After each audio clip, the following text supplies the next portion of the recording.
আর যেটা অবজেক্ট গ্রহণ করে সেটা ট্রানজিটিভ, আর যেটা অবজেক্ট গ্রহণ করে না সেটা ইনট্রানজিটিভ। তাহলে আমরা আজকে এগুলোর উদাহরণ প্লাস সামনের দিকে আগাবো। তো তার আগে আমরা কিছু প্র্যাকটিস করি, মানে আমরা তো এগুলো আগে পড়ছিলাম। তো তো এখন আপনাদের সাথে একসাথে আমরা সাধারণত মাস্টার বইটা ফলো করতেছি। গতকাল আপনাদেরকে যেই টপিকগুলা দেওয়া হয়েছিল গ্রুপ থেকে, ওই টপিকগুলা পড়ে ফেলেন। মানে এটা নির্দিষ্ট টপিক থাকবে, টপিকের উপর আমাদের হাবিবা বেদিয়া আপু আছে, উনি প্রশ্ন করবে ইংলিশটা আপাতত, পরবর্তীতে আমরা অন্য চিন্তা করব। আপাতত উনি প্রশ্নগুলো করুক। তো এখন আর এখানে আরেকটা বিষয় আছে আপনাদের, যে আপনারা সারাদিন যা পড়বেন, পড়ার পরে যেগুলো আটকে যাবেন, যদি কখনো কোনো জায়গায় প্রবলেম হয়, এগুলো আমাদের এই জুম মিটিংয়ে নিয়ে আসতে পারবেন। তখন কি হবে যে আপনার প্রত্যেকটা পড়া বা প্রত্যেকটা প্রশ্ন আপনি লাইন বাই লাইন খুব ভালো করে জেনে শুনে পড়লেন। তখন আশা করি আমরা এইভাবে যদি আগাই, আমাদের কারোই কোনো প্রবলেম হবে না। তো আমরা ট্রানজিটিভ ভার্ব থেকে আজকে দু একটা উদাহরণের দিকে দেখাই, যে কয়েকটা উদাহরণ আমরা নেই। তা আমাদের আজকে ট্রানজিটিভ ভার্ব এবং ইনট্রানজিটিভ ভার্বের কিছু সলিউশন, আমরা প্রত্যেকটা রুলসের সাথে একটা একটা করে উদাহরণ নিয়ে আসবো আজকে। দেখা না গেলে বলিয়েন।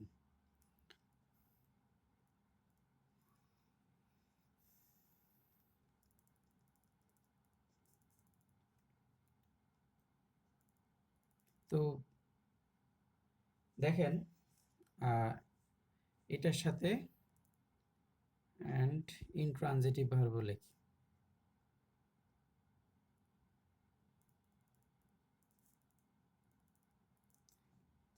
তো আমরা একদম 2022-23 সালে মেডিকেলে একটা প্রশ্ন আসছিল এই ট্রানজিটিভ ভার্ব এবং ইনট্রানজিটিভ ভার্ব থেকে।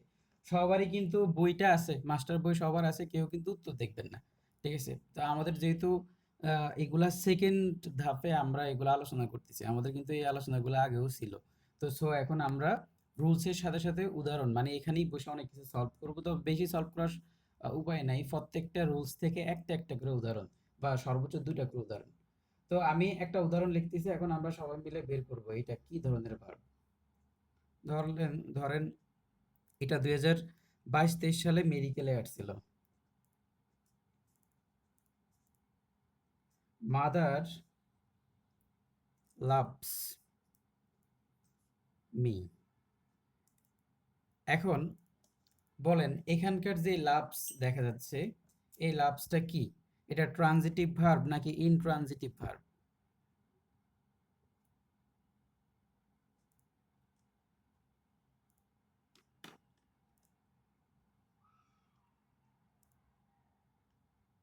আমার এখানে লিস্টে প্রথমে আছে জান্নাতুল ট্রান্সলেটিভ তো তুহা। হওয়ার কথা। জান্নাতুল তুহা আপু আছেন আমার এখানে লিস্টে, আপনি বলেন যে এখানে লাভ। ট্রান্সলেটিভ ভার্ব হবে, কারণ এই যে অবজেক্ট আছে তো, মি। থ্যাংক ইউ, আপনি খুব ভালোভাবে উত্তর দিলেন। তো এটা যে মিট অ্যাজ এ অবজেক্ট, এটা আপনি বুঝলেন কিভাবে? এই যে ভার্বকে প্রশ্ন করব হোয়াট হোম দিয়ে, হ্যাঁ, কি বা তো কাকে দ্বারা মাদার প্রশ্ন লাভস করব। ভালোবাসে। থ্যাংক হ্যাঁ, ইউ, থ্যাংক ইউ তো আপনি। আমাকে হ্যাঁ, আপনি খুব ভালো অ্যান্সার করছেন। তো আমরা এই যে ট্রানজিটিভ ভার্ব নিয়ে, এইটাই হচ্ছে মূল বিষয়। তার মানে ট্রানজিটিভ ভার্ব চেনার উপায় হচ্ছে আপনি কি বা কাকে দ্বারা ভার্বকে প্রশ্ন করবেন। যদি আপনি উত্তর পান তাহলে এটা ট্রানজিটিভ ভার্ব, আর যদি উত্তর না পান তাহলে এটা ইনট্রানজিটিভ ভার্ব। তাহলে আমরা আরেকটা উদাহরণ, আমরা শেষ আরেকটা উদাহরণ সলভ করে এরপর সামনের টপিকে চলে যাব। আরেকটা উদাহরণ দেখেন।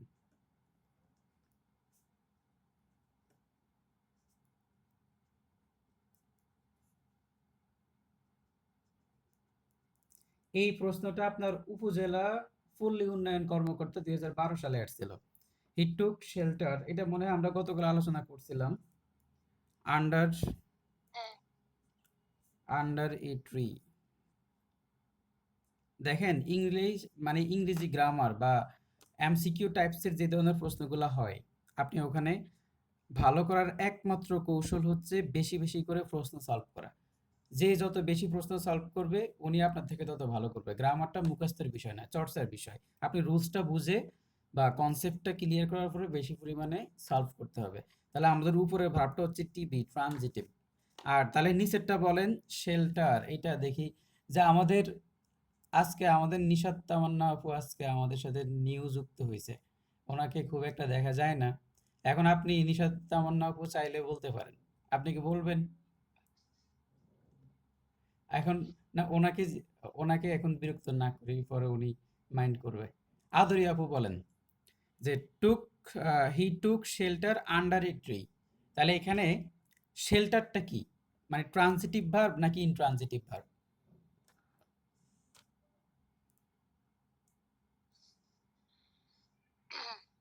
ভাইয়া এই মাত্র কদম রাখলাম। হ্যাঁ, এই মাত্র কদম রাখলেন, এখনই বলেন। আমরা আলোচনা করে করে পড়তেছি। Transitive and intransitive. ট্রানজিটিভ, তাহলে ট্রানজিটিভ এটার মানে আপনার ব্যাখ্যাটা কি? সবাই শুনুক, একটু ব্যাখ্যাটা বলেন।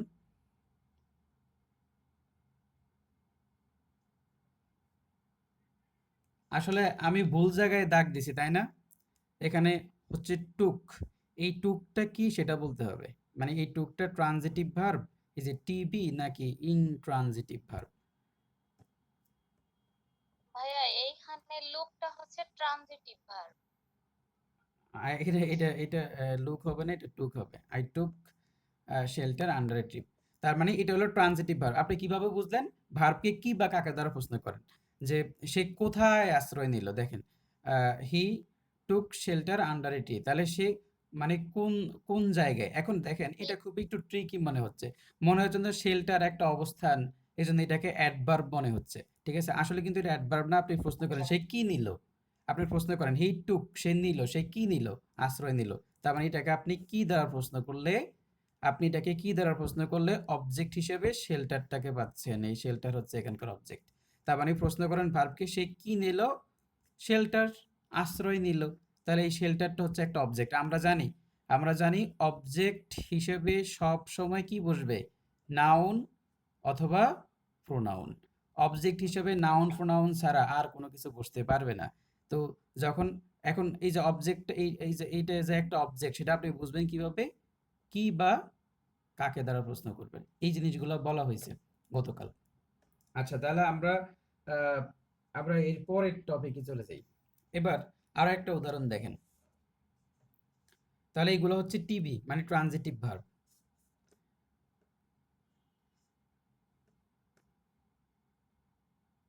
আমরা এবার ৪১তম বিসিএস এর একটা প্রশ্ন দেখি। যে ৪১তম বিসিএস এর একটা প্রশ্ন আছে, তবে এই প্রশ্নটা অনেক অনেক লম্বা। এখন এটা লিখবো কিনা? আচ্ছা লিখি, একটু বড়।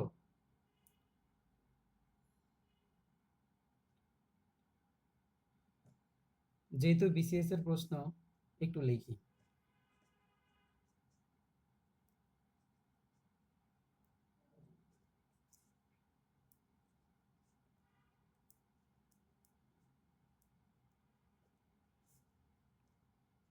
উই অ্যারাইভড এট, লেখা না বুঝতে বলিয়েন, at the classroom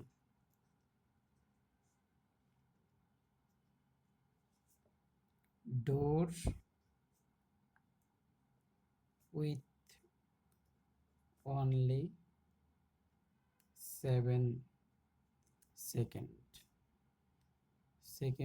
to spare। এই যে দেখেন, ইদানিং বিসিএস গুলোতে দেখবেন এরকম লম্বা লম্বা সেন্টেন্স দেয়। মানে লম্বা লম্বা সেন্টেন্স গুলো দেওয়ার কারণ কি জানেন? আপনার সময় নষ্ট করতেছে। আপনি এটা পড়বেন, পড়লে আপনার ওখানে টাইম যাবে। তো huffing and puffing, we arrived at, we, এই যে দেখেন অ্যারাইভড এর পরে এখানে একটা অ্যাট আছে, যে উই অ্যারাইভড। তাহলে এখানে দিল we arrived at the classroom door with only 7 seconds to spare. এখন এখানে আপনার এই যে মূল প্রশ্নটা হচ্ছে অ্যারাইভড। অ্যারাইভডটা এখানে কি ট্রানজিটিভ ভার্ব নাকি ইনট্রানজিটিভ ভার্ব? মানে এখানে আপনাকে বলতে হবে অ্যারাইভডটা ট্রানজিটিভ নাকি ইনট্রানজিটিভ। এই যে ইনট্রানজিটিভ, একটু চেষ্টা করেন। তাহলে huffing and puffing, we arrived at the classroom door with only 7 seconds to spare. এখন এইটার কিভাবে, একটু চিন্তা করেন আপনারা।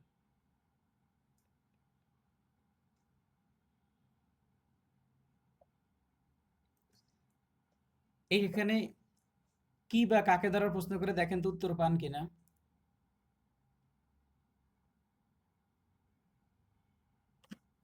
দেখেন, we arrived at the classroom door. তো এখন বলেন যে উই অ্যারাইভড, আমরা পৌঁছলাম, আমরা কি পৌঁছলাম, কেন মানে কি পৌঁছলাম বা কাকে পৌঁছালাম, এরকম কোনো উত্তর পাওয়া যায় না। এরকম হয় যে আমি কোথায় মানে মানে আমরা কোথায় পৌঁছালাম, তখন বলবে এট দ্য ক্লাসরুম ডোর, মানে ক্লাসরুমের দরজায়। তার মানে আপনি অ্যারাইভকে কি বা কাকে দ্বারা প্রশ্ন করে কোনো উত্তর পাবেন না। যেহেতু কি বা কাকে দ্বারা প্রশ্ন করে উত্তর পাবেন না, তাহলে এরপরের যেগুলা এখানে কোনো অবজেক্ট নাই। তাহলে এটাই হচ্ছে, তাহলে যেহেতু কি বা কাকে দ্বারা প্রশ্ন করে আপনি উত্তর না পাইলে অবজেক্ট নাই, তাহলে অবজেক্ট গ্রহণ করে নাকি ইনট্রানজিটিভ ভার্ব। ইনট্রানজিটিভ ভার্বের কোনো অবজেক্ট লাগে না। ঠিক আছে, তাহলে অ্যারাইভটা হচ্ছে ইনট্রানজিটিভ ভার্ব, কারণ হচ্ছে এখানে কি বা কাকে দ্বারা প্রশ্ন করে আমরা কোনো অবজেক্ট পাই নাই। তো যেই ভার্ব অবজেক্ট গ্রহণ করে না সেটা হচ্ছে ইনট্রানজিটিভ ভার্ব। তো আপনি এখানে অ্যারাইভ মানে সোজা কথা, আপনি ভার্বকে প্রশ্ন করা জানতে পারলেই হবে। যে আপনি এই ট্রানজিটিভ এবং ইনট্রানজিটিভের ইউজটা যদি আপনি না বুঝেন বা এটা না বের করতে পারেন, তাহলে আপনি গ্রামারের অনেক কিছুই পারবেন না। মানে বলতে চাই যে জব মিস হয়ে যাবে। ঠিক আছে, এটা এত বেশি একটা গুরুত্বপূর্ণ একটা টপিক, যে এটা ট্রানজিটিভ নাকি ইনট্রানজিটিভ এই বিষয়টা যে বুঝবে না বা যে বাইর করতে পারবে না, ওনার জব ইম্পসিবল, মানে পাবে না এটা। ঠিক আছে, কারণ আপনার ফ্রি হ্যান্ড রাইটিং বলেন বা সামনের দিকে যতগুলো টপিক আছে সব টপিকে এগুলো লাগবে। তো এই ছিল আমাদের ট্রানজিটিভ এবং ইনট্রানজিটিভ নিয়ে আমরা আহ, আর আর আর একটা উদাহরণের দিকে যাই, এরপরে আমরা অন্য কোনো টপিকের দিকে চলে যাব। তো এই উদাহরণটা আমি দিছিলাম, এইটা এই যে দেখেন যে প্রশ্নগুলো রিপিট হয়, যেমন এখন আমি যে উদাহরণটা আপনাদেরকে দেখাচ্ছি, যে এইটা আপনার একটা ইউনিভার্সিটিতে আসছে 16-17 সেশনে, পরিবেশ অধিদপ্তরে আসছে 11 সালে, এরপর আবার বিভিন্ন মন্ত্রণালয়ের যে সহকারী প্রোগ্রামার, যে আইসিটি প্রোগ্রামার নিয়োগ হয়, ওখানে 2022 সালে আসছে। তার মানে যে যেগুলা আপনার নন ক্যাডার জব, যেগুলা বা যেগুলা আপনার বিভিন্ন মন্ত্রণালয়ের জবগুলা, ঠিক আছে, ওগুলাতে কিন্তু প্রচুর পরিমাণে প্রশ্ন রিপিট হয়, যেটা আমাদের শামীম ভাই বলছিল। যে আমাদের শামীম ভাই যখন সেশনটা নিছিল তখন উনি বলছিল যে ওখানে বেশি পরিমাণে প্রশ্ন সলভ হয়। তো আপনি যদি মাস্টার বইয়ের এই যেই উদাহরণগুলো আছে এগুলা সবগুলা যদি বারবার আপনি রিভিশন দেন, তাহলে আপনার আশা করি যে ইংলিশ কেন্দ্রিক প্রবলেমটা চলে যাবে। এখন বলেন যে এখানে এখানে এটা কে বলবেন, সবার আগে কে বলবেন বলেন, যে এখানে ওপেন এটা কি ট্রানজিটিভ নাকি ইনট্রানজিটিভ? ইন্ট্রানজিটিভ। ইনট্রানজিটিভ কিভাবে?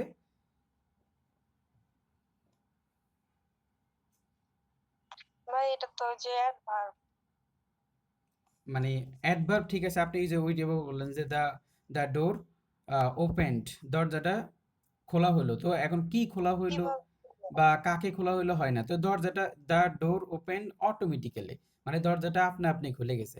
এখন প্রশ্নটা করতে পারবেন আপনি দরজাটা কিভাবে খুলছে সেটা, তার মানে অটোমেটিক্যালি হচ্ছে একটা অ্যাডভার্ব। এবং আপনি খুব সহজেই বলে দিলেন যে ওপেন, মানে ভার্বের পরে যদি আপনি অ্যাডভার্ব দেখেন, যদি অ্যাডভার্ব অথবা অ্যাডজেক্টিভ দেখেন, তাহলে তো মানে এই যে যেই ভার্বটা, এই ভার্বটা অবশ্যই ইন্ট্রানজিটিভ ভার্ব।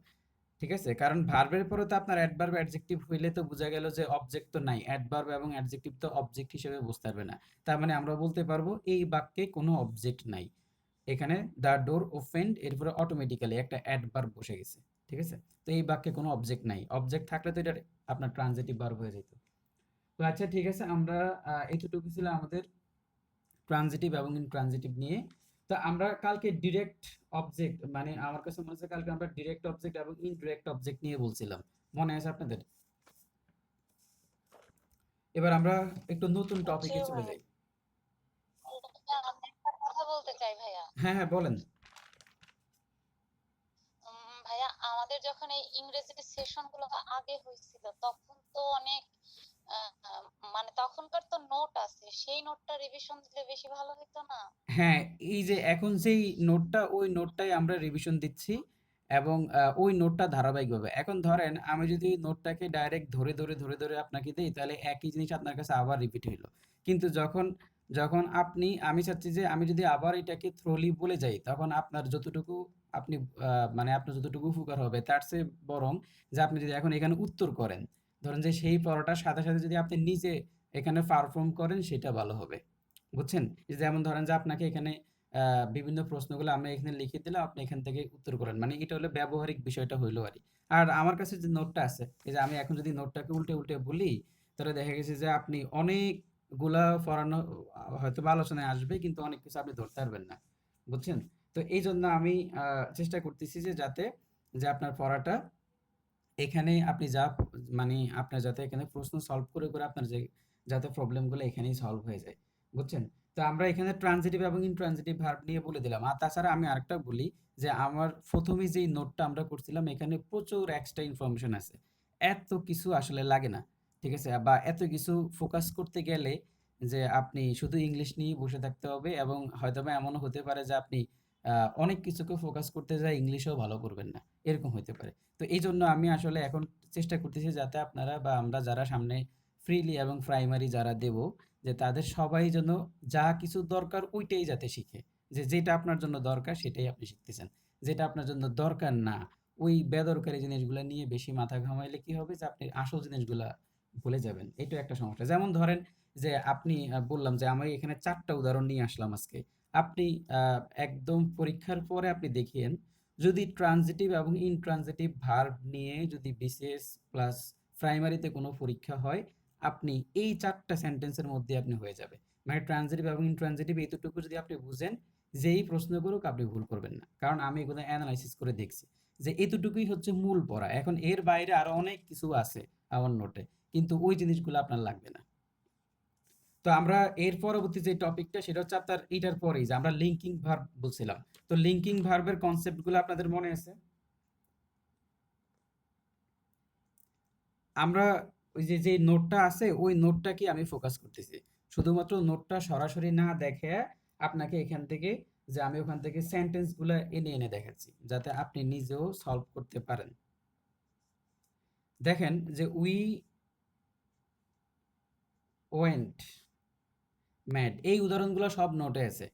এখন এখানে এখানে এই ওয়েন্টটা যে আপনার লিঙ্কিং ভার্ব, সেটা আপনি কিভাবে বুঝবেন? তো লিঙ্কিং ভার্ব চিনার উপায় হচ্ছে, দেখেন যে প্রথমে লিঙ্কিং ভার্ব চিনতে হলে আপনাকে আগে কমপ্লিমেন্ট চিনতে হবে। কমপ্লিমেন্ট সম্বন্ধে আমরা গতকাল বলছিলাম, সাবজেক্ট এবং ভার্বের পরে যে আছে এই দুইজন যদি একই রকম হয়, এই যে দেখেন যে হি ম্যাড, আর ম্যাডটাই আবার সে, তাহলে এইটা যদি একই হয় তাহলে তাহলে আমরা এটাকে বলি সাবজেক্ট কমপ্লিমেন্ট। এখন যখন কোন একটা বাক্যে সাবজেক্ট কমপ্লিমেন্ট থাকে তাহলে মাঝখানে যে ভার্বটা থাকে এটা নিশ্চিত, একদম ডেফিনেটলি এটা লিঙ্কিং ভার্ব। তার মানে আপনাকে লিঙ্কিং ভার্ব বোঝার আগে দেখতে হবে সাবজেক্ট কমপ্লিমেন্ট বুঝেন কিনা। তার মানে এই যে ওয়েন্ট এটা হচ্ছে একটা লিঙ্কিং ভার্ব। যেমন এবার আমি আরেকটা উদাহরণ দিই, দেখেন এগুলো কিন্তু পরীক্ষায় আসছে। বিকাম এ পলিটিশিয়ান,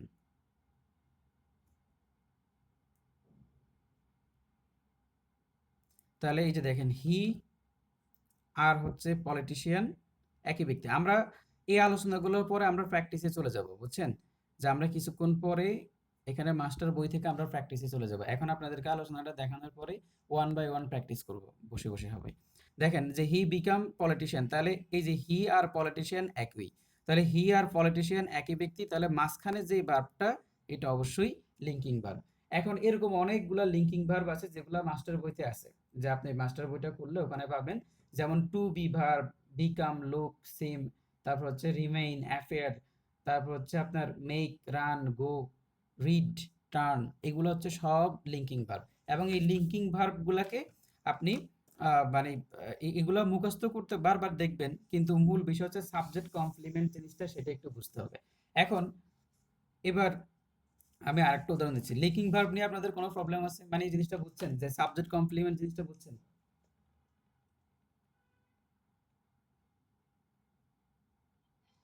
জি ভাইয়া, বুঝেছি। আচ্ছা, এবার আমরা এই লিঙ্কিং ভার্বেরই কাছাকাছি আরেকটা ভার্ব আছে, যেই ভার্বটা থেকে এখন পর্যন্ত দু একটা প্রশ্ন হয়েছে, তবে খুব বেশি একটা প্রশ্ন হয় নাই। তবে লাস্ট আপনার এখান থেকে 2017 সালে প্রশ্ন হয়েছিল, যে আপনার মানে প্রভাষক নিয়োগ যে পরীক্ষাটা, নিবন্ধন পরীক্ষা সেখানে হয়েছিল। তো দেখেন the dog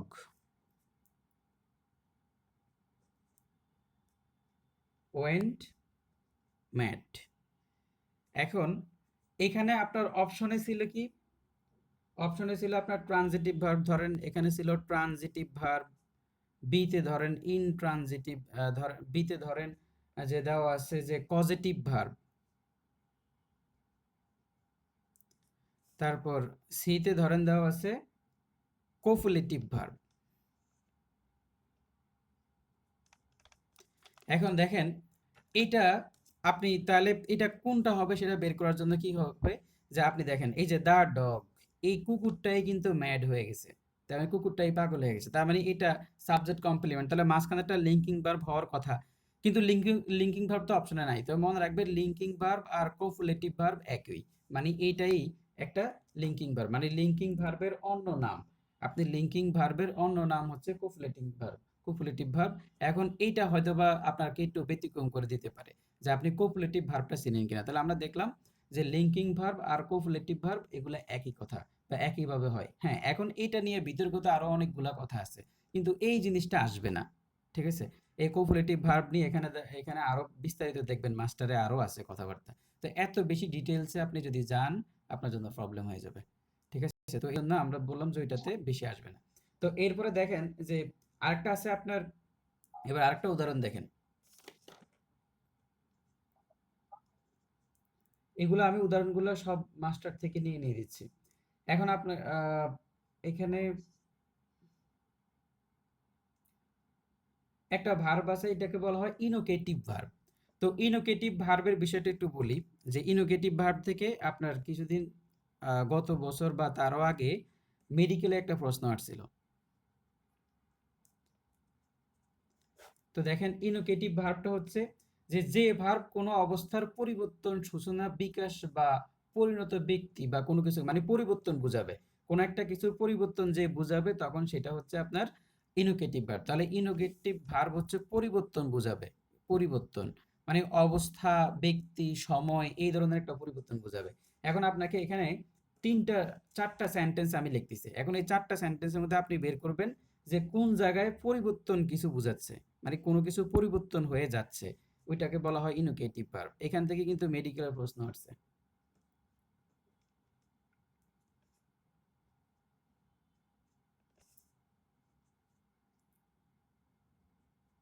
he is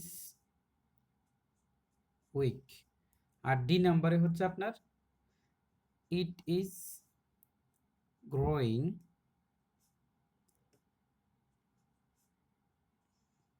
dark. এখন আপনি এখান থেকে এগুলা কিন্তু সব আমরা আগে বলছিলাম, বুঝছেন? ওই জিনিসগুলো আমরা একটু ভিন্ন ধাঁচে রিভিশন দিচ্ছি। এখন বলেন যে ইনোকেটিভ ভার্ব হচ্ছে কোন একটা অবস্থার পরিবর্তন, বিকাশ, পরিণত হবে মানে পরিবর্তন হবে কোনো কিছু। এখন এখানে কোন জায়গায় পরিবর্তন বোঝাচ্ছে? হি ওয়াজ কিং বা ইট ইজ লাগছে বি ড্রাঙ্ক। নাম্বারটা কি লাগছে? যে বি নাম্বারটা কি লাগছে? বিন, ডার্ক হ্যাঁ হ্যাঁ এটা হচ্ছে ডার্ক, মানে ইট ইজ ডার্ক, এটা আর ইট ইজ ডার্ক, নাম্বারটা ইট ইজ উইক,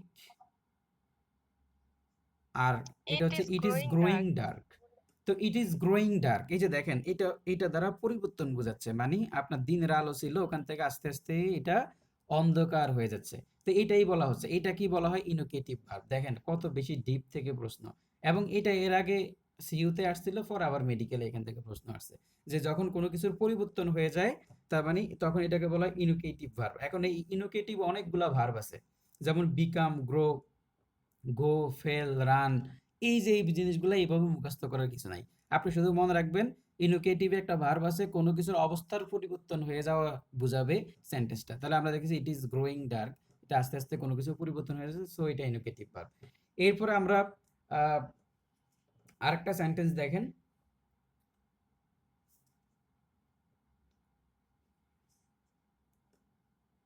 দেখেন আরেকটা সেন্টেন্স দেখেন, আপনারা বলবেন এটা পারার কথা, এটা আমরা গতকাল আলোচনা করছিলাম। Elected him captain.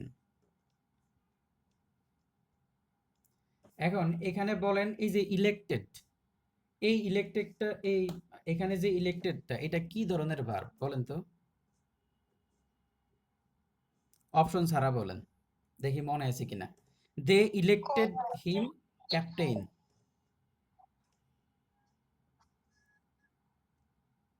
ভাইয়া ফ্যাসিটেটিভ। যে এটা হচ্ছে ফ্যাক্টিটিভ ভার্ব। Factitive. তো ফ্যাক্টিটিভ ভার্ব সম্বন্ধে এবার বলি। তো এটাকে বলা হয় ফ্যাক্টিটিভ ভার্ব। তো ফ্যাক্টিটিভ ভার্ব হচ্ছে যেই ভার্ব ডাবল অবজেক্ট গ্রহণ করে। তাহলে কোন একটা ভার্ব যদি ডাবল অবজেক্ট গ্রহণ করে তাহলে সেটা ফ্যাক্টিটিভ ভার্ব হবে। এখন প্রশ্ন করেন মানে ডাবল অবজেক্ট গ্রহণ করে ফ্যাক্টিটিভ ভার্ব হয়ে যাবে বিষয়টা এমন না, এর মধ্যে আরো কাজ আছে। ঠিক আছে, আমি বলতেছি যে ফ্যাক্টিটিভ ভার্ব সাধারণত ডাবল অবজেক্ট গ্রহণ করে। ঠিক আছে, তো আপনি এখানে প্রশ্ন করেন যে দে ইলেক্টেড, আমরা দে ইলেক্টেড তারা নির্বাচিত করলো, কাকে নির্বাচিত করলো? হিম, তাকে। এই যে দেখেন প্রথম অবজেক্ট, যে এখানে প্রশ্ন করলেন দে ইলেক্টেড তারা নির্বাচিত করলো, কাকে নির্বাচিত করলো? হিম। এই যে কাকের উত্তর কাকে, মানে হোম, তার মানে এটা একটা অবজেক্ট।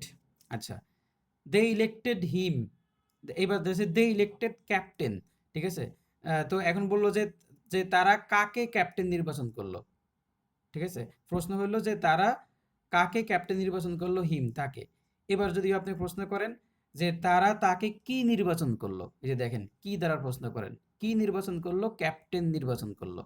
তার মানে এটা হচ্ছে কি এর উত্তর, এটা হচ্ছে কাকের, এটা হচ্ছে কাকের উত্তর, এটা হচ্ছে কি এর উত্তর। আপনি প্রশ্ন করলেই হবে যে তারা তাকে কি নির্বাচন করলো? ক্যাপ্টেন নির্বাচন করলো। তারা কাকে ক্যাপ্টেন নির্বাচন করলো? তাকে ক্যাপ্টেন নির্বাচন করলো, হিম। এখন এবার দেখেন এই যে এখানে একটা মজার একটা ঘটনা ঘটে গেছে। এই যে হিম যে ক্যাপ্টেনও সে, ধরেন যে আপনাকে ক্যাপ্টেন নির্বাচন করা, তাহলে আপনি আর ক্যাপ্টেন তো একই। তাহলে হিম যে ক্যাপ্টেনও সে, এই যে হিম যে ক্যাপ্টেনও সে, তাহলে এই যার ফলে অবজেক্ট, তাহলে এটা একটা অবজেক্ট। আর এই যে এই বাক্যটাকে, এই যে হিম তাকে কমপ্লিট করছে কে? ক্যাপ্টেন। আপনি যদি বলেন যে হি ইলেক্টেড, দে ইলেক্টেড হিম, বাক্যটা হচ্ছে না। এই ক্যাপ্টেনটা এই হিমটাকে কমপ্লিট করতেছে, এই জন্য এটাকে বলা হয় অবজেক্ট কমপ্লিমেন্ট। এইটা আর এইটা সেম, তাহলে অবজেক্ট আর ক্যাপ্টেন যেহেতু সেম হয়েছে তাহলে এটা হচ্ছে অবজেক্ট কমপ্লিমেন্ট। আর আমরা গতকাল এই যে আমরা এর উপরের থেকে দেখেছিলাম সাবজেক্ট কমপ্লিমেন্ট, দেখেছি যে ডগ আর ম্যাড একই, এটা হচ্ছে সাবজেক্ট কমপ্লিমেন্ট, এটা হচ্ছে অবজেক্ট কমপ্লিমেন্ট। তার মানে যখন কোনো একটা বাক্যে আপনি অবজেক্ট কমপ্লিমেন্ট খুঁজে পাবেন তখন যেই ভার্বটা হবে সেই ভার্বটাকে বলা হয় ফ্যাক্টিভ ভার্ব, এটাকে ফ্যাক্টিভ ভার্ব বলে। আর এই যে ক্যাপ্টেনটাকে কি বলে জানেন? ফ্যাক্টিটিভ অবজেক্টও বলে, মানে এটাকে অবজেক্ট কমপ্লিমেন্ট বা ফ্যাক্টিটিভ অবজেক্ট। তো যাই হোক, এত বেশি ডিটেলসে আমরা যাব না, যে এটাকে আপনি কমপ্লিমেন্ট বলবেন আর এটা হচ্ছে আপনার মূল অবজেক্ট। তাহলে এই বাক্যে অবজেক্ট হচ্ছে হিম, কমপ্লিমেন্ট হচ্ছে ক্যাপ্টেন, আর ক্যাপ্টেনটা হচ্ছে অবজেক্টের কমপ্লিমেন্ট। এই ধরনের স্ট্রাকচার যদি আপনি সেন্টেন্সে দেখেন তাহলে যে ভার্বটা থাকবে সেই ভার্বটাকে বলা হয় ফ্যাক্টিটিভ ভার্ব। তো হয়তো বা এটা নিয়ে আসতে পারে। ভাইয়া আমার হ্যাঁ, প্রশ্ন আছে, বলেন।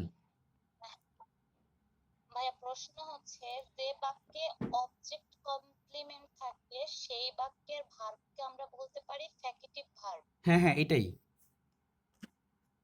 আর যে বাক্যে সাবজেক্ট কমপ্লিমেন্ট থাকবে সেই বাক্যের ভার্ব কি তাহলে লিঙ্কিং ভার্ব? হ্যাঁ, অবশ্যই লিঙ্কিং ভার্ব, ডেফিনেটলি লিঙ্কিং অথবা কোভুলেটিভ।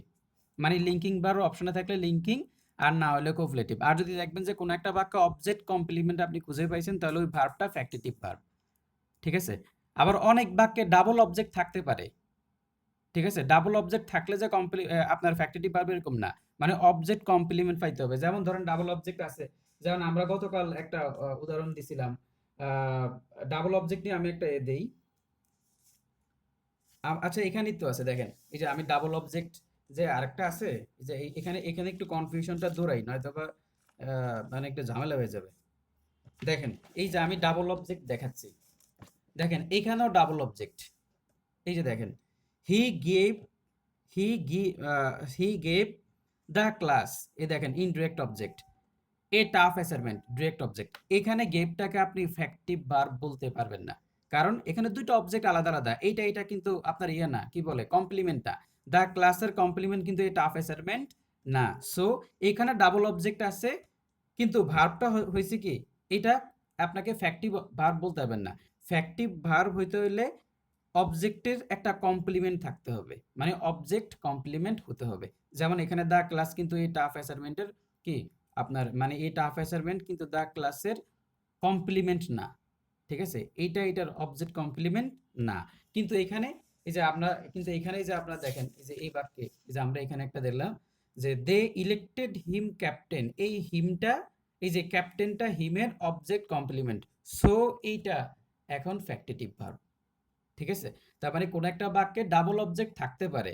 ডাবল অবজেক্ট থাকলে আপনাকে খেয়াল করতে হবে এটা, এই যে সেকেন্ড যে অবজেক্টটা, এইটা এটার কমপ্লিমেন্ট কিনা, এটা অবজেক্ট কমপ্লিমেন্ট কিনা। যদি অবজেক্ট কমপ্লিমেন্ট হয় তাহলে আপনার ভার্বটা হয়ে যাবে ফ্যাক্টিটিভ ভার্ব। এইখান থেকে অনেক দিন ধরে প্রশ্ন আসতেছে না, হয়তোবা সামনে কোনো না কোনো পরীক্ষা প্রশ্ন পাইতে পারেন।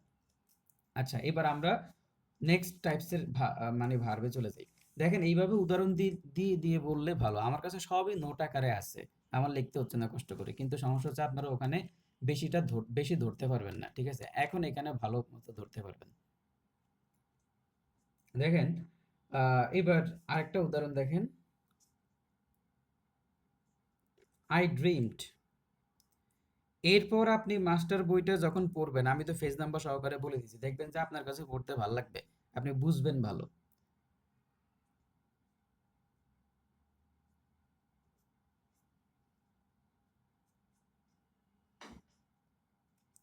দেখেন, I dreamed a wonderful dream. এই যে এখানে এখন আপনাকে প্রশ্ন করা হলো, এই যে যে ড্রিমটা, এই ড্রিমটা আপনার কি ধরনের অবজেক্ট বলতে পারবেন? অপশন ছাড়া কেউ বলতে পারবেন যে এই ড্রিমটা কি ধরনের অবজেক্ট? আমি দুইটা অপশন দিচ্ছি, দুইটা না আরো বেশি অপশন। আচ্ছা, আমি অপশনগুলো মুখে বলতেছি, মানে লিখলে তো টাইম বেশি যাবে। Reflexive object, cognate object, factitive object, বলেন। কগনেট। ভাইয়া কগনেট, থ্যাংক ইউ, আপনারা বুঝছেন। তাহলে এখন কগনেট অবজেক্টটা কি? যখন কোনো একটা ভার্ব থেকে সেই ভার্বেরই একটা নাউন ফর্ম বের হবে। এই যে ড্রিমড হচ্ছে একটা ভার্ব, এইটার নাউন ফর্ম বা এইটার অবজেক্টটা হচ্ছে ড্রিম। আমরা জানি অবজেক্ট হতে হলে অবশ্যই নাউন হইতে হবে, নাউন বা প্রোনাউন হইতে হবে। তাহলে I dreamed a wonderful dream, তাহলে এখানে এই ড্রিমটা হচ্ছে এই ভার্বেরই অবজেক্ট। তাহলে কোনো একটা জায়গায় যদি ভার্ব থেকেই অবজেক্টটা তৈরি হয়, তখন এই অবজেক্টটাকে বলা হয় কগনেট অবজেক্ট। এগুলা কিন্তু আপনার নিচের লেভেলের যে সকল পরীক্ষাগুলো হয় আপনার, এবং বিসিএসও এখান থেকে প্রশ্ন আসে, নিচের লেভেলের যে সকল পরীক্ষাগুলো বিশেষ করে 11, 12, 13 বা প্রাইমারি পরীক্ষা, এগুলাতে দিতে পারে। ঠিক আছে, মানে এবং প্রাইমারির জন্য আমি মনে করি খুব গুরুত্বপূর্ণ, নিবন্ধনের জন্য, শিক্ষক নিবন্ধনের জন্য। তো এটা হচ্ছে I dreamed a wonderful, I dreamed a wonderful dream, মানে আমি একদম সেই লেভেলের স্বপ্ন, খুব ভালো একটা স্বপ্ন দেখছে, এটাকে কগনেট অবজেক্ট। তাহলে এটা কি? এটা হচ্ছে কগনেট ভার্ব।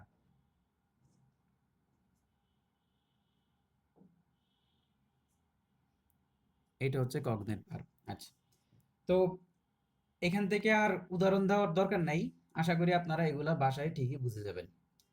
এবার আমরা আরেকটা উদাহরণের দিকে যাই।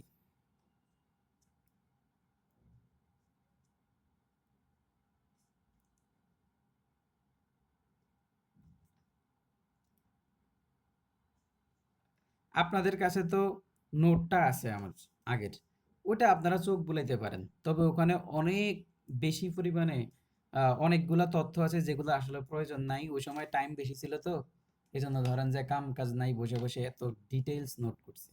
কিন্তু এখন আসলে আমাদের কাছে এতটুকু সময় নাই। আপনি যদি জ্ঞানী হইতে চান, চাকরি পাওয়ার পরে গ্রামার নিয়ে গবেষণা করেন, কিন্তু চাকরি পাওয়ার আগ পর্যন্ত যতটুকু দরকার অতটুকুই পড়তে হবে, এর বেশি দরকার নেই।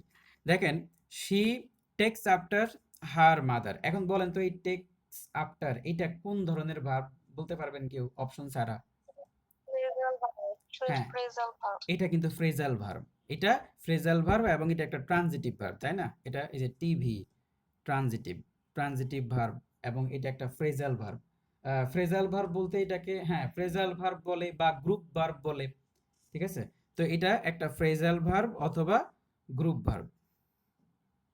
মানে এইটাও, এই যে গ্রুপ ভার্বগুলোর উৎপত্তি কিভাবে সেটা আমি এর আগের এই নোটটাতে আছে, যে দেখেন যে যখন কোন একটা ভার্ব যখন ইনট্রানজিটিভ হয়, তখন তাকে ট্রানজিটিভ ভার্ব করার জন্য তারপরে একটা প্রিপজিশন নিয়ে আসা হয়। তার মানে যখন কোন একটা ভার্ব ইনট্রানজিটিভ হয়, তখন তাকে ট্রানজিটিভ করার জন্য বাক্যের পরে একটা প্রিপজিশন নিয়ে আসে, যেমন টেক্সটের পরে একটা প্রিপজিশন আনছে, দেখেন প্রিপজিশন আনছে